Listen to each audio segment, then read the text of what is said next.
Neeraj ji, welcome to the show. Thank you so much Mala ji. Neeraj ji, आपके musical profession की शुरुआत हुई आपके बैंड बॉम्बे वाइकिंग्स के साथ। कैसे ये बैंड जी बना और कौन-कौन थे इस अमेजिंग बैंड के मेंबर्स जिन्हें लोगों ने बहुत पसंद किया? माला जी, ऐसा है कि I come from place called Sweden. उसकी कैपिटल सिटी स्टॉकहोम से आता हूँ। मैं इंडिया में रहता नहीं था जब मैंने ये शुरू किया। तो तब मेरा एक बैंड हुआ करता था पहले बॉम्बे वाइकिंग्स के नाम से, जो बाद में डिसमेंटल कर दिया गया। तो फिर सभी अपने अपने रास्ते निकल गए। Everybody was growing as a musician, तो अपना अपना कारोबार अलग से शुरू कर रहे थे। तो मैंने भी किया।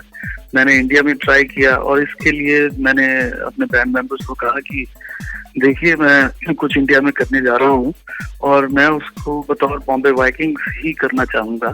तो क्या मैं ये नाम यूज कर लूँ? आपको कोई आपत्ति तो नहीं है? तो उन्होंने कहा कि नहीं, हमें कोई ऑब्जेक्शन नहीं है, please go ahead. And they were very happy for me. और उस तरह से फिर मैं बॉम्बे वाइकिंग्स नाम लेके इंडिया आया। ओके, तो इसको हम इस तरह से समझ सकते हैं कि आपने शुरुआत बॉम्बे वाइकिंग्स से की, जो एक्चुअली इंडियन बैंड था ही नहीं, और उसके बाद जब ये बैंड डिसमेंटल हुआ बाहर ही, तो आप जब यहाँ वापस इंडिया आए तब आपने ये सिर्फ नाम को कंटिन्यू किया। अदरवाइज इस बैंड के जितने भी मेंबर्स थे वो सब लोग अलग अलग हो चुके थे, and you were the only one who was associated with Bombay Vikings.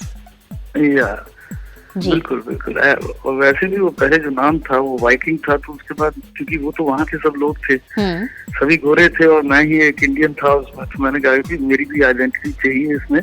तो इसमें कुछ चीज ऐसी लगाएं जिससे पता लगे कि हाँ भाई, मैं इंडियन हूँ, कोई इंडियन भी है इसमें। तो इस तरह से बॉम्बे लगाया गया। नीरज जी, आपने कहा कि ये बैंड खत्म हो गया था बाहर स्वीडन में ही, फिर आप इंडिया आ गए एंड इंडिया आके आपने बॉम्बे वाइकिंग्स के नाम से दोबारा काम करना शुरू किया। रीजन क्या था? ये बैंड टूटा क्यों? ये टूटा तो नहीं उस हिसाब से। यही था कि पहले जब आप बहुत यंग होते हैं, आप एक बैंड बनाते हैं, बहुत सारा पैशन होता है उसमें, और आप बहुत जोश में होते हैं। अब कोई झगड़ा हमारे बीच में नहीं हुआ, कोई ऐसी बात नहीं थी। इट जस्ट दैट वो जिंदगी के बहुत अलग अलग से पहलू होते हैं, जिसमें एक पहलू है कि आपकी कमाई होना।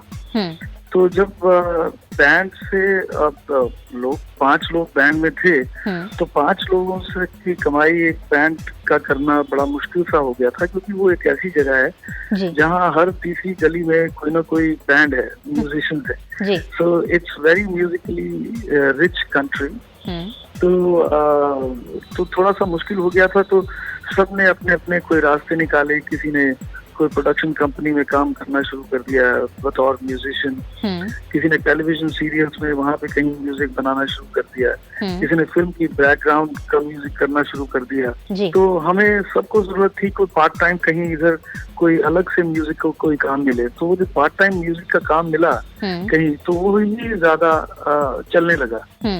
तो जब वही चलने लगा तो बैंड का इकट्ठे रहना, शो करना, प्रैक्टिस करना, वो थोड़ा सा मुश्किल हो गया था। जी नीरज जी, बॉलीवुड में आपका डेब्यू कैसे हुआ और एक्चुअली आप स्वीडन से इंडिया क्यों आए? ऐसा था कि जब मैंने Mala ji when I started off in India, कोई मेरे वो कहते हैं ना, जिस तरह की कोई बहुत जबरदस्त होप होती है कि ये बहुत हिट हो जाएगा और आप स्टार बन जाएंगे। कोई ऐसा कुछ मेरे दिमाग में था नहीं। क्योंकि मैं उस वक्त एक कंपनी चला रहा था जिसमें कि मैं खुद एडवर्टाइजमेंट कंपोज किया करता था उसका म्यूजिक, और मैं उसमें बिजी था।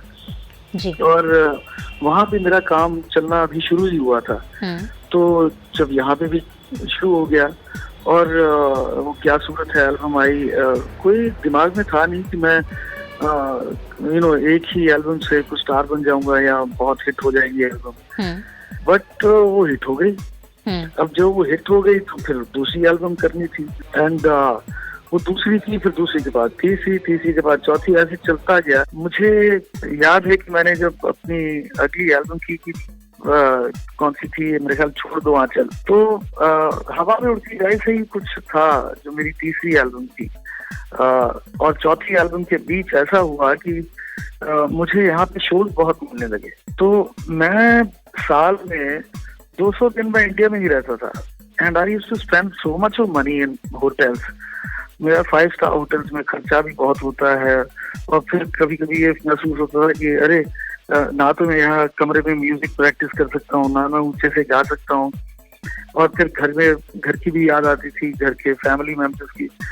तो वहाँ जाना 4 दिन के लिए फिर वापस लौट आना तो वो थोड़ा-सा मुश्किल हो गया। तो मैंने सोचा क्यों ना एक जगह यहाँ लूँ, जहाँ पे मैं कोशिश करता हूँ इंडिया में रहने की कि कैसा है, कि इतने साल रहा नहीं हूँ उस हिसाब से। तो जब कोशिश की वो कोशिश इतनी पसंद आई कि जब मैं यहाँ आ गया, एक्चुअली क्या होता है कि बॉलीवुड में मुझे कोई ऑफर नहीं आई बड़ी देर तक।